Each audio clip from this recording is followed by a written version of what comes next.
Hello, everybody. Welcome back to Gotta Get Running. I'm Phil Hargis. Alongside me is Pacers running source Chris Farley. Chris, good to see you again. Phil, how you doing, man? Doing good. Just gearing up for spring race season. This time of year, the snow is finally melted, and I think we can finally get to running on the streets. Some good races are coming around the corner. Yeah, I think we talk enough about the weather. I mean, we've talked enough about the weather this winter, and hopefully that's in our rear view, and we can get out there and get the racing season going. Yeah, a lot of good races coming up on the calendar. We talked to Phil Stewart last week about Cherry Blossom. We talked a lot about ultras, but we got a lot of good other shorter races here in the area that you can go down to the mall and you can really get a good tour of the city. Yeah. What are some of those races coming up? Well, we just did our St. Patrick's Day 8K, which is down on Freedom Plaza, and that's with Pacers. We've got the 4 Courts 4 miler the following week. And then we got a series of races, the Fridays in April, the Friday 5Ks in Crystal City, which are really cool events that happen every Friday. It's 6:30 p.m. in Crystal City, so those are great. But in between that, a really cool race is the Scope It Out 5K, and I'll segue there and let you bring in our guest. Well, we have our guest here. He's all the way down here from Washington, D.C. with Michael Sapienza. He's the executive director of the Chris for Life Cancer Foundation. Michael, thanks for joining us on Gotta Get Running. Thank you, guys. Glad you can make it out here. Now, you're with the Chris for Life Cancer Foundation. Why don't you tell us about yourself and the foundation a little bit real quick? Sure, absolutely. So I was born and raised here in D.C. Lived in the Fairfax area for about 20 years before I moved away. And, unfortunately, my mom was diagnosed with colon cancer in 2006. And she passed away from colon cancer in 2009. The Scope It Out 5K actually started in, I think it was 2002 or 2003. So this is the 9th year that it's been going on. And it was started by a family, the Krunzel family, and then taken over by Julie Klaus, and then Chris for Life, we took it over in 2011.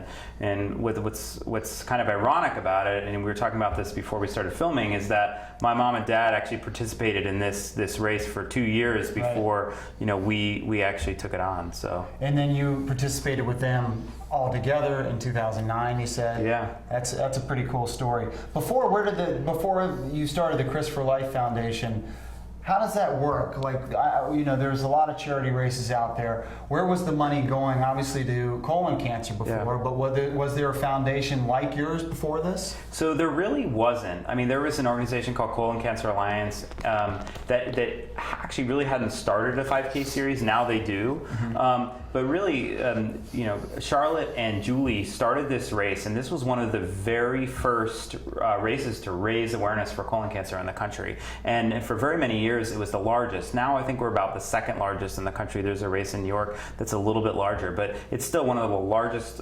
gathering of people to raise awareness for colorectal cancers.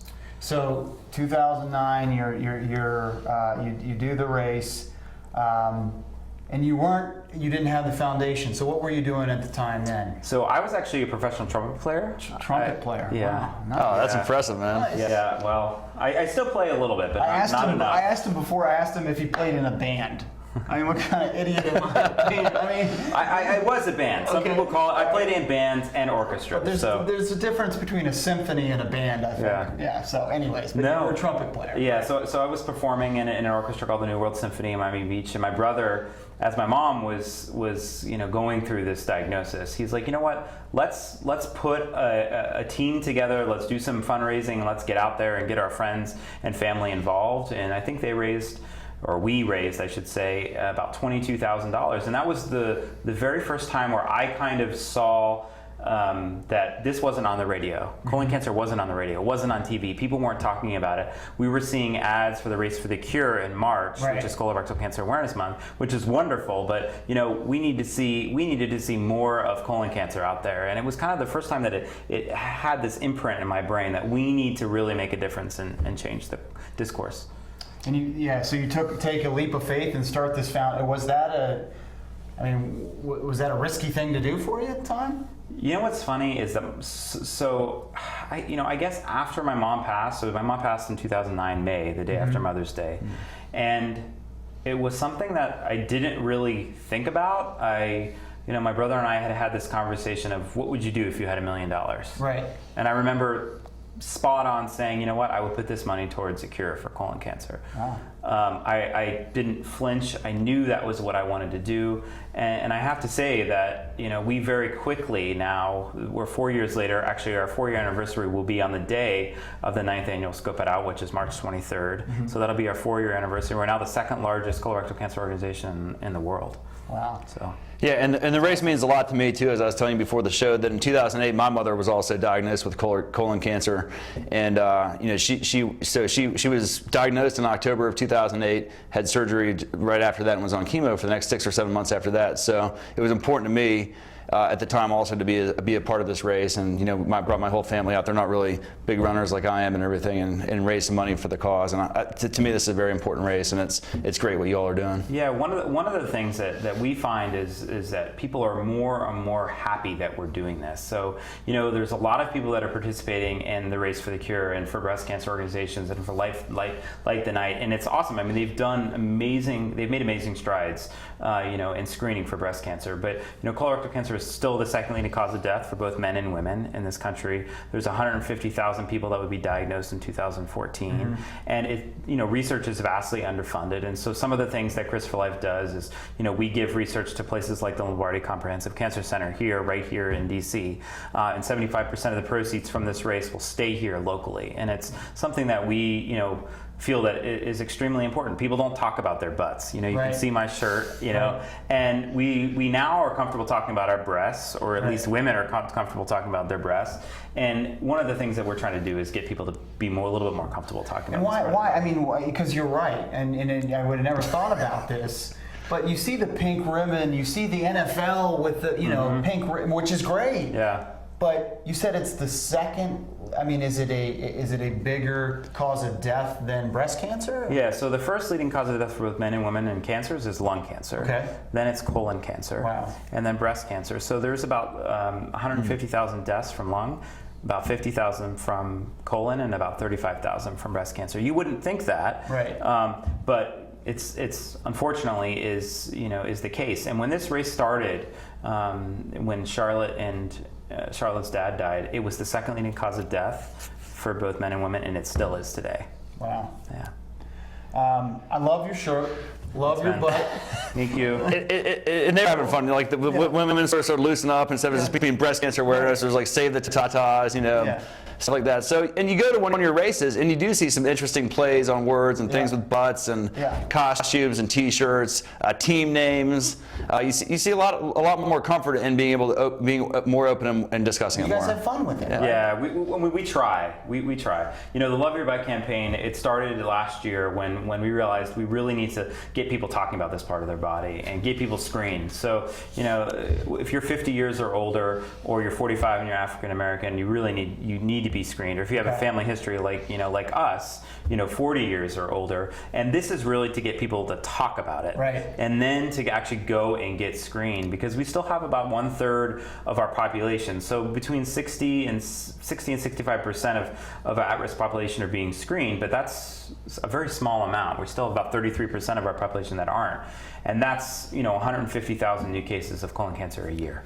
And that was one of the first things I did just to show support for my mother and everything when she's going through it. I was in my late 30s at the time. I think I was 39, 38. And I scheduled a screening for myself and went in and saw a specialist over there at the Fairfax Hospital and got checked out. Was it that bad? No, it really wasn't that bad. I mean, they talk about the preparation and everything for it, but it's not. I think it's a way overblown experience. You're talking about your butt, being comfortable with that. I mean, you're sitting on the can for most of 24 hours. You run ultra marathons. I'm sure it was fine for you. I mean, that's pain. Ultra marathons. Right. There's a reason. I always say that there's a reason why Michael Jackson was addicted to that drug. So the drug you get when you get a colonoscopy is propofol. Okay. And it's the best 30 minutes of sleep you will ever have. That's the drug that Michael Jackson had. And I mean, we talk about this. The number one reason why people don't get a colonoscopy is because of fear. And I'm going to be serious for a moment. And my mom, she was 55, turning on 56 when she was diagnosed. If she would have had a colonoscopy at age 50, she would be alive today. Period. So, it's one of those tests that people, we talk and we joke about, which I think is great, but it's something that people have to get done. It's just, you got to do it. So. Yeah, I mean, I totally agree, and it's an easy thing to do. And if you have a good plan. I mean, is there also any programs that you're aware of where people can get tested or? Yeah, so depending on where you live and if you have insurance or you don't have insurance. So in the district, there's plenty of places that if you're underinsured, and I encourage you to visit CRISPRlife.org or call us, because that's probably the easiest way to get information about this sort of thing. And across the country as well. I mean, there's a lot of free colonoscopy initiatives or tests that maybe aren't as invasive as a colonoscopy. For example, there's a FIT test, so there's something that's a stool test. There's a CT colonography test, which is a virtual colonoscopy now, that still, if they find something, they're going to actually have to do a colonoscopy, but at least it's, for some people, for men especially, they don't want that part of their body being invaded or whatever. And so, these are the type of things that at least make it a little bit more accessible to people. And you go to your website, there are a lot of resources. What are some of the other resources that you have available on CRISPRlife.org? So we have something that's called Colon Town. So you'll see at the Scope It Out on the 23rd of March, we'll have a huge contingency of patients, survivors, caregivers.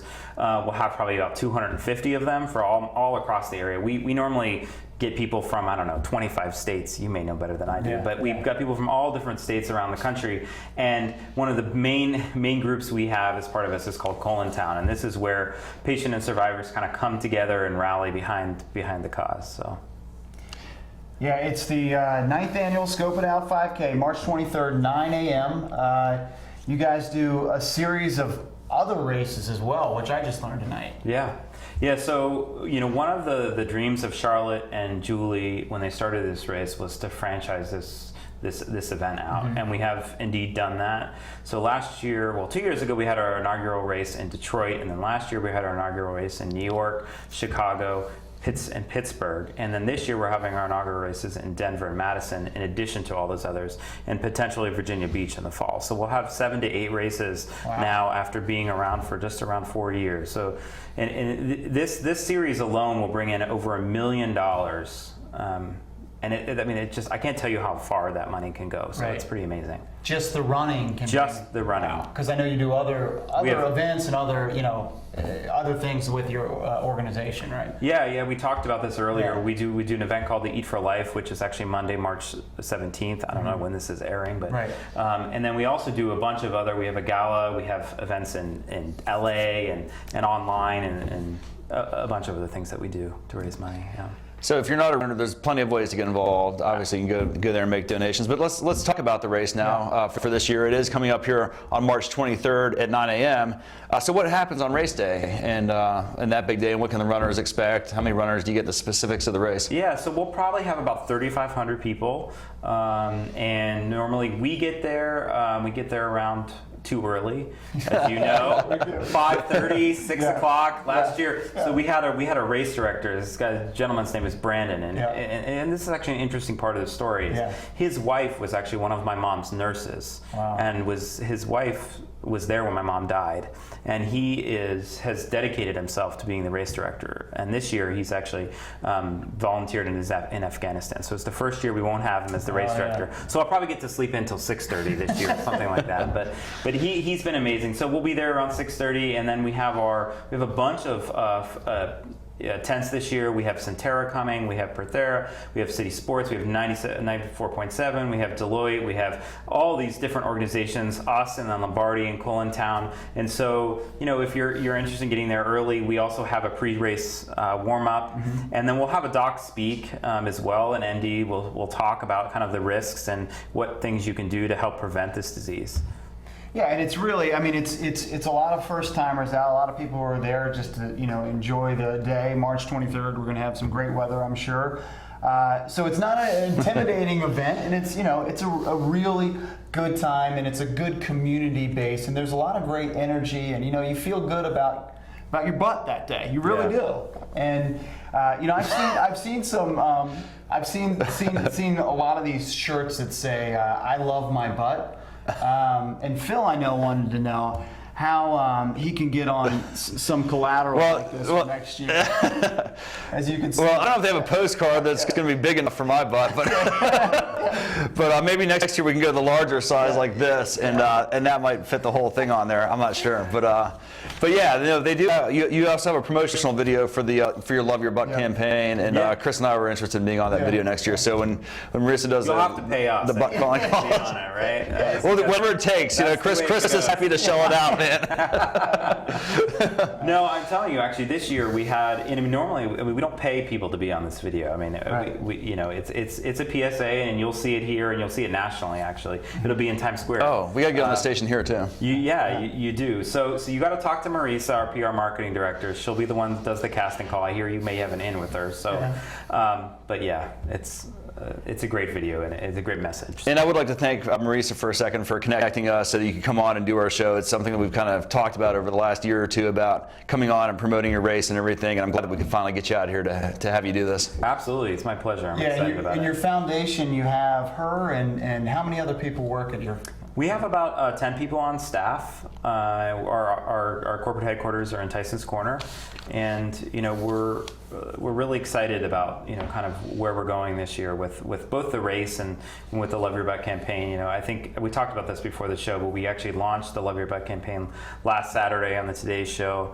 I was in 6 different cities in 5 days over the last 7 days, so we're really trying to get that message out. March is Colorectal Cancer Awareness Month, so it's an important time for us. Yeah, and it's loveyourbutt.org. Yep. is a website, and chrisforlife.org, and there's scopeitout5k.com. I wanted to ask you, what's the difference in all these? Obviously, the race site is for the race. Chris for Life? Yeah, so Chris for Life is our main site for patients, for people that are survivors or caregivers that want to get involved, that want to find resources. All of our events are on there. I mean, and then the Scope It Out 5K is pretty obvious. That's where you would go to register for the March 23rd event. And then the loveyourbutt.org site is where we send people, or hashtag #LoveYourButt, is where we send people to kind of find out where they can get screened. So the main point of this campaign is to get people screened. So if they go to loveyourbutt.org, there's actually a place where you can go and you can type in your zip code and you can actually get your butt checked right there. And you raised $1 million, and how much does your organization raise? So our budget this year is about $3 million after 4 years, and about 80% of that money goes to our 3 programs: our research and cure program, our patient care and community program, which is the colon town that I was talking about, and then our awareness and prevention. So part of it is the Scope It Out series, and then the other part is the Love Your Butt campaign.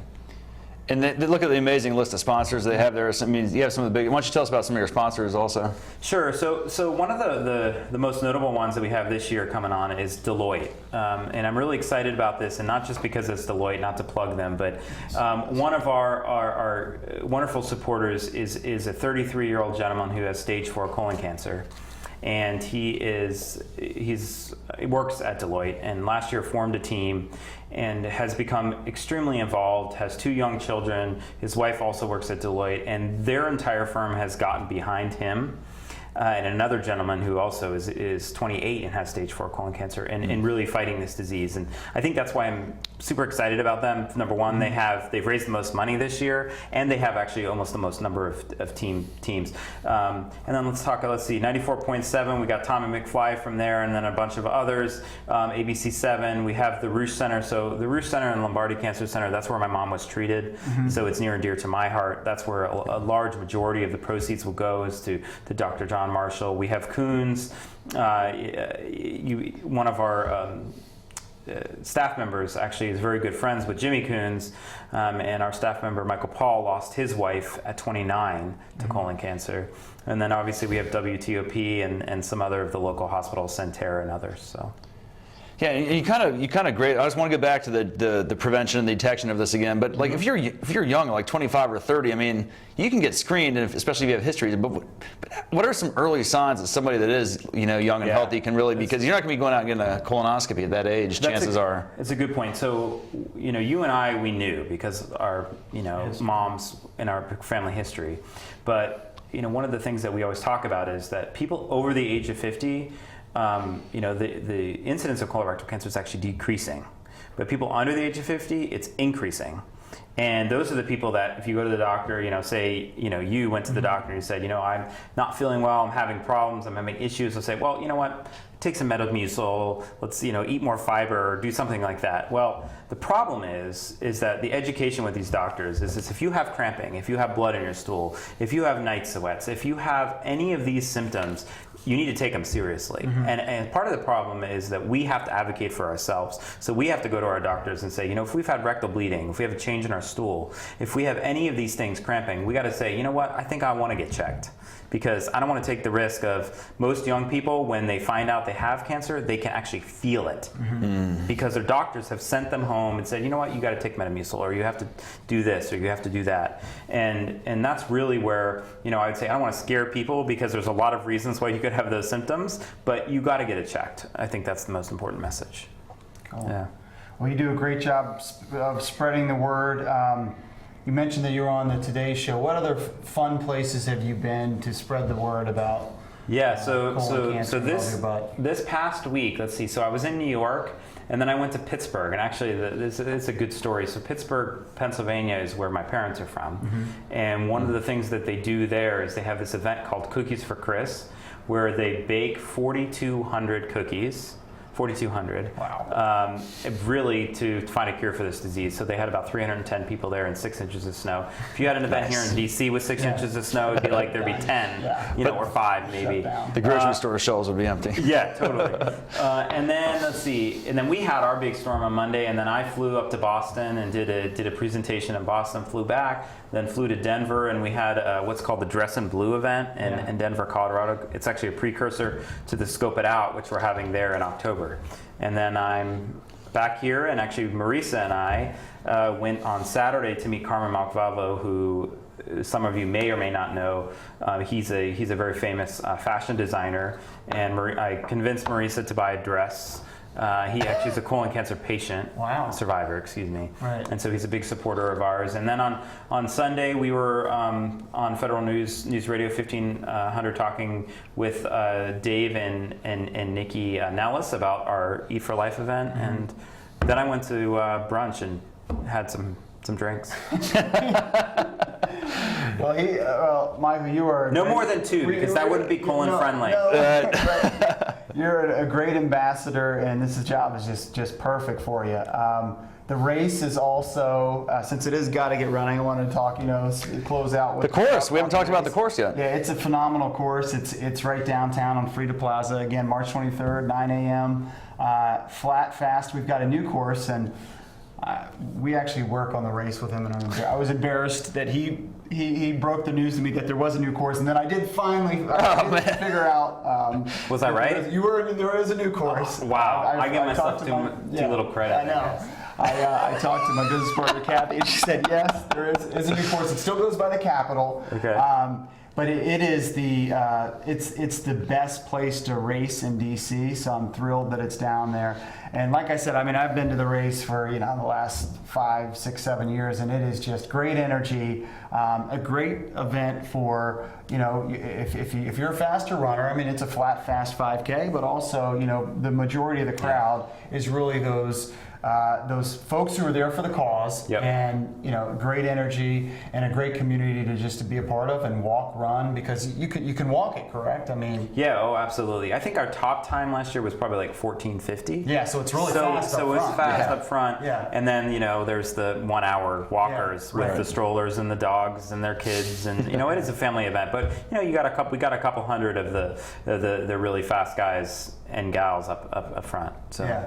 And are you guys the ones who do? Is this like? Yeah, the love your butt Okay, sign. so what Yeah, you have to give us the lesson on how to do it now. Do a heart. do a heart like? Okay. Yeah, and Okay. then turn it upside down. And turn it upside down, because I saw a lot of this last year, Phil. Yes. So Did I get it wanted to right? Make sure Yeah, I was, you got it. Got it? Yeah, I wanted Yeah. to make sure I was. See there, got that on camera. We love our butts, and next year we're going to be on the video. Yeah, so I wanted to make sure that I. He's practicing already. Yeah, we could get up and practice right now, I think. Yeah, I wanted to make sure that I nailed that, because there was a lot of that, and I was like, what the heck is that? So I love the campaign, and you guys do really have fun with a very serious topic. We do. Which is great. We do. So, so this is Michael Sapienza, is that right? You got it. Michael Thanks, Chris. Sapienza. It's the 9th annual Scope It Out 5K race. He is the founder, and I'm super impressed, man. Chris for life. I'm fascinated by people creating their own destiny, and I give you a lot of kudos for taking that leap of faith and doing it. And sounds like you're doing a lot of great things. Thank you. Yeah. Thanks for having us. Yeah, I absolutely. appreciate it. Yeah. So. Yeah, it's awesome having you Cheers. on. I mean, March is National Colon Cancer Awareness Month, and there is a lot of things that. There are a lot of ways that you can go about, preventing yourself and your family members from coming down with this. There is good news that if you do get it, there is hope for you, because you can be a survivor.